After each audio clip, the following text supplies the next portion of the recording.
Hello let's break nursing family. कैसे हो आप सब? आई थिंक आप सभी अच्छे होंगे। आज हम बात करेंगे बीएससी नर्सिंग फर्स्ट सेमेस्टर के एनाटॉमी एंड फिजियोलॉजी की फर्स्ट यूनिट इंट्रोडक्शन। जैसा कि हमने बताया था कि let's break nursing YouTube channel anatomy and physiology के लिए क्लासेस लेके आ रहा है, तो आज वो क्लासेस आज से स्टार्ट होने वाली है। तो आइए चलिए शुरुआत करते हैं फर्स्ट यूनिट से, इंट्रोडक्शन से।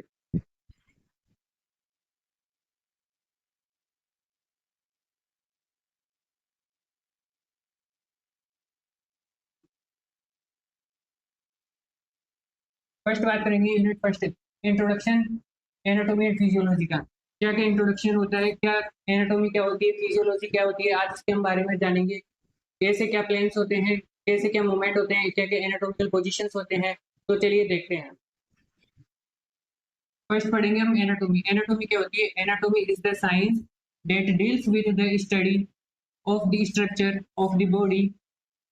एनाटॉमी क्या होती है? एक ऐसी साइंस होती है जिसमें हम डील करते हैं, देखते हैं कि बॉडी के बारे में, उसके पार्ट के बारे में, उसके स्ट्रक्चर्स के बारे में जानते हैं कि एनाटॉमी के अंदर क्या क्या होते हैं, क्या क्या बॉडी ऑर्गन्स होते हैं, उसको देखते हैं। तो चलिए, एनाटॉमी का फादर फादर ऑफ एनाटॉमी कौन है? Andreas Vesalius. Andreas Vesalius father of anatomy है। Types of anatomy.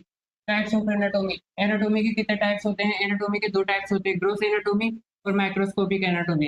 Gross anatomy में क्या होता है? Study of large visible structures, example organs, muscles, bones with the necked आई। और ग्रोस एनाटॉमी में हम खुद के ऑर्गन्स के बारे में जानते हैं, मसल्स के बारे में जानते हैं कि कैसे क्या स्ट्रक्चर होती है, कैसे क्या ऑर्गन्स होते हैं, कहाँ सिचुएटेड रहते हैं, क्या शेप रहती है, क्या साइज रहती है, उसके बारे में हम ग्रोस एनाटॉमी में देखते हैं। नेक्स्ट हम देखेंगे कि माइक्रोस्कोपिक माइक्रोस्कोपिक एनाटॉमी क्या होती है। माइक्रोस्कोपिक एनाटॉमी क्या होती है? माइक्रोस्कोपिक एनाटॉमी होती है study of the tiny structures that require a microscope. मतलब माइक्रोस्कोपिक स्टडी के लिए, माइक्रोस्कोपिक एनाटॉमी की स्टडी के लिए हमें माइक्रोस्कोप की नीड होती है, जिसमें हम देखते हैं कि टीनी छोटे छोटे और स्ट्रक्चर्स के बारे में देखते हैं। माइक्रोस्कोप के द्वारा सेल्स के बारे में देखते हैं, टिश्यूज के बारे में देखते हैं। तो इसके हिस्टोलॉजी, एक दो टर्म आती है, हिस्टोलॉजी और साइटोलॉजी। तो हिस्टोलॉजी क्या होती है? Study of tissue. हिस्टोलॉजी का मतलब होता है स्टडी ऑफ टिश्यू। मतलब टिश्यू की हम कैसे किस प्रकार से स्टडी करते हैं, टिश्यू कितने टाइप्स के होते हैं, उन सब के बारे में हम जिस तरफ से देखते हैं उसको हिस्टोलॉजी बोलते हैं। और साइटोलॉजी का मतलब होता है study of cell. Study of cell का मतलब होता है कि हम सेल्स की किस प्रकार से स्टडी करते हैं माइक्रोस्कोप के द्वारा, और कैसे क्या इसकी स्ट्रक्चर्स होती है, उसमें क्या क्या ऑर्गन्स रहते हैं, क्या क्या स्ट्रक्चर होती है, और कौन कौन से, जैसे सेल्स के अंदर लाइसोसोम होते हैं, राइबोसोम्स होते हैं, माइटोकॉन्ड्रिया होता है, उसमें साइटोस्केलेटन होता है। तो इन सब के बारे में हम स्टडी करते हैं, उसको साइटोलॉजी बोलते हैं। और इसकी स्टडी करना ही, साइटोलॉजी का मतलब होता है स्टडी ऑफ सेल। सेल की स्टडी करना ही साइटोलॉजी कहलाता है।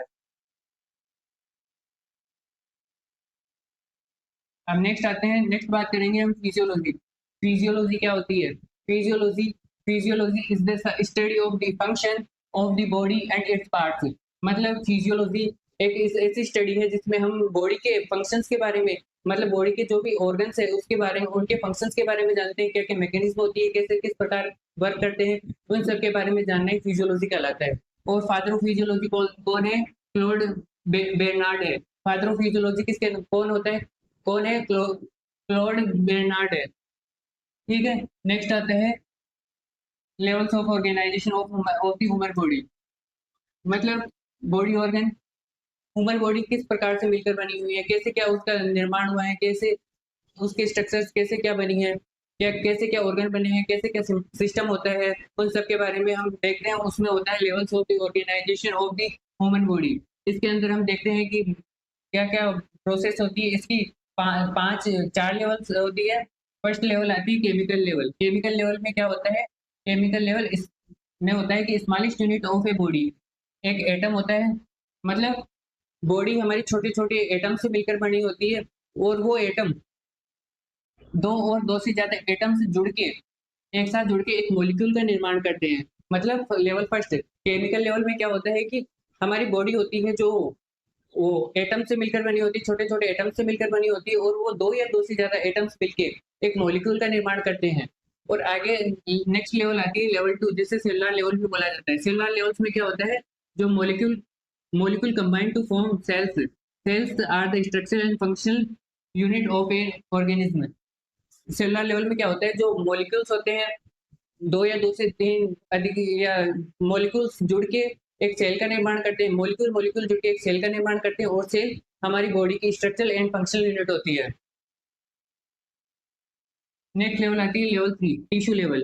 टिश्यू लेवल में क्या होता है, groups of cells that work together to perform a particular function are called as tissue. मतलब क्या होता है कि ग्रुप्स ऑफ सेल्स, मतलब दो या दो से ज्यादा सेल्स या ग्रुप ऑफ सेल्स मिलके एक टिश्यू का निर्माण करती है, जो जो परफॉर्म एक साथ परफॉर्म करते हैं पर्टिकुलर फंक्शंस को, और इन्हें टिश्यू कहा जाता है। टिश्यू मेनली चार टाइप से होते हैं। टिश्यू मेनली चार टाइप से होते हैं। फर्स्ट आता है अपना एपिथेलियल टिश्यू, सेकंड आता है कनेक्टिव टिश्यू, थर्ड आता है मसल टिश्यू, फोर्थ आता है नर्वस टिश्यू। नेक्स्ट अपन चलते हैं लेवल 4 पे। लेवल 4 होता है ऑर्गन लेवल। एक an organ is made of different types of tissues. मतलब एक ऑर्गन कैसे बनते हैं, अलग अलग प्रकार के टिश्यूज मिलके एक ऑर्गन का निर्माण करते हैं। जैसे each organ has a specific role to perform. मतलब हर एक प्रत्येक ऑर्गन एक स्पेसिफिक रोल प्ले करता है अपनी बॉडी के अंदर। जैसे स्टोमक होता है वो अलग रोल प्ले करता है, और हार्ट होता है वो अलग रोल प्ले करता है। तो टिश्यू टिश्यू मिलके एक ऑर्गन का निर्माण करते हैं। नेक्स्ट लेवल फिफ्थ आती है सिस्टम लेवल। मतलब सिस्टम कैसे बनता है, एक सिस्टम कंसिस्ट होता है related organs with A common function. मतलब एक सिस्टम को ऑर्गन ऑर्गन मिलके एक सिस्टम बनाते हैं, जैसे कार्डियोवास्कुलर सिस्टम, रेस्पिरेटरी सिस्टम, और वह सिस्टम अलग अलग तरह से वर्क करते हैं। जैसे रेस्पिरेटरी सिस्टम का अलग वर्क होता है, डाइजेस्टिव सिस्टम का अलग वर्क होता है। डाइजेस्टिव सिस्टम में डाइजेशन, एब्जॉर्प्शन, मेटाबॉलिज्म, एक्सक्रीशन, ये प्रोसेस आती है। अपन नेक्स्ट चलते हैं कि कैसे क्या वर्क होता है। ऑर्गन सिस्टम कैसे बनता है, एक एटम मिलके, दो या दो से अधिक एटम मिलके मॉलिक्यूल का निर्माण करते हैं, और वो मॉलिक्यूल मिलके कंबाइंड होके एक सेल का निर्माण करते हैं, और बहुत सारी सेल्स मिलके एक टिश्यू का निर्माण करती है, और टिश्यू टिश्यू मिलके एक ऑर्गन का निर्माण करते हैं। ऑर्गन ऑर्गन मिलके एक सिस्टम का निर्माण करते हैं, और ये ऐसे प्रकार सिस्टम सिस्टम मिलके एक बॉडी का निर्माण करते हैं। ठीक है, तो आई नेक्स्ट चलते हैं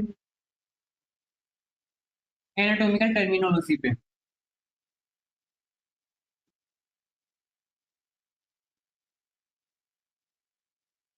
basic anatomical terminology.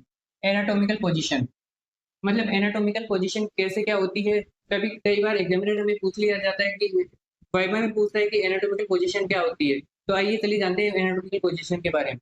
Anatomical position, the position in which a person is standing straight. मतलब एक पर्सन बिल्कुल सीधा खड़ा रहता है, विथ आइज लुकिंग फॉरवर्ड।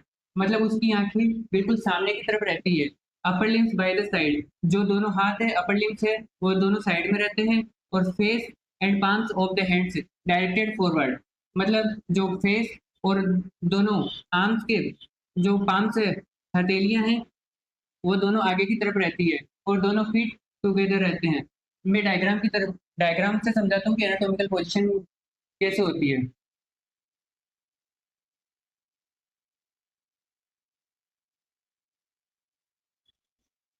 ये देखिए एनाटॉमिकल पोजीशन।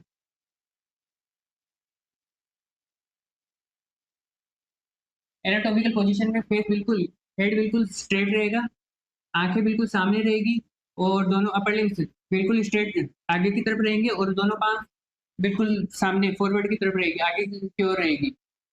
बिल्कुल ऐसे रहेंगे, बिल्कुल ऐसे, ना कभी ऐसे ना ऐसे, बिल्कुल सीधा।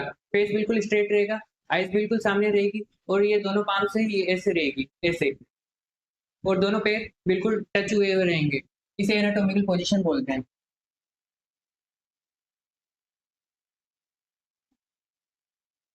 ये देखिए दोनों पैर, दोनों टुगेदर है।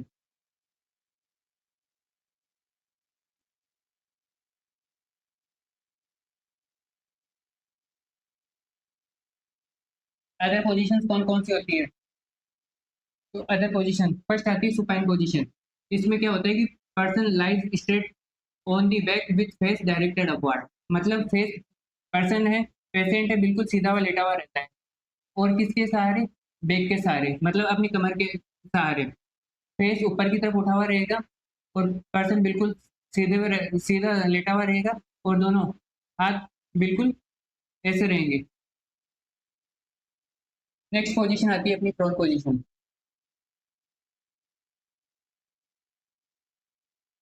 प्रोन पोजीशन में क्या होता है? पर्सन लाइज स्ट्रेट रहता है, बिल्कुल सीधे रहता है on the abdomen and face is directed downward. मतलब जो पेशेंट जो पेशेंट है बिल्कुल सीधा लेटा हुआ रहता है, लेकिन ये बैक के सहारे नहीं, बिल्कुल एब्डोमेन के सहारे।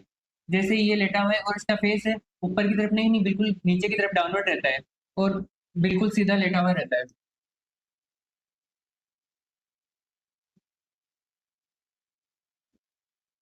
नेक्स्ट पोजीशन आती है अपनी लिथोटोमी पोजीशन। लिथोटोमी पोजीशन में क्या होता है? बिल्कुल पेशेंट, लिथोटोमी पोजीशन में क्या होता है? Person lies supine with legs raised and spread. मतलब पेशेंट बिल्कुल सीधा लेटा हुआ रहता है लेकिन उसके लेग्स रेज्ड ऊपर उठे हुए रहते हैं और स्प्रेड फैले हुए रहते हैं, यूजुअली सपोर्टेड बाय स्ट्रिप्स। मतलब जो पेशेंट होता है वो बिल्कुल सुपाइन रहता है, उसके जो पैर है बिल्कुल ऊपर उठे हुए रहते हैं और रेज्ड हुए हुए रहते हैं और फैले हुए रहते हैं और किसके स्ट्रिप्स के सहारे? पैर बिल्कुल सपोर्ट में रहते हैं। अपन नेक्स्ट जानेंगे एनाटॉमिकल प्लेन्स के बारे में। एनाटॉमिकल प्लेन्स क्या होती हैं? मतलब प्लेन्स का मतलब होता है बॉडी को दो पार्ट में डिवाइड करना। ठीक है, अगर हम किसी बॉडी को काटते हैं तो इमेजिन इमेजिन करिए किसी बॉडी को हम दो टाइप में काटते हैं तो राइट पार्ट अलग हो जाए, लेफ्ट पार्ट अलग हो जाए। इसके लिए बस इतना ही। नेक्स्ट क्लास में हम जानेंगे नेक्स्ट प्लेन क्या क्या होते हैं। तो इन सभी के नोट्स पढ़ने के लिए हमारे टेलीग्राम चैनल को सब फॉलो कर लीजिए और अपने दोस्तों के साथ इस लिंक को शेयर कर दीजिए। Thank you.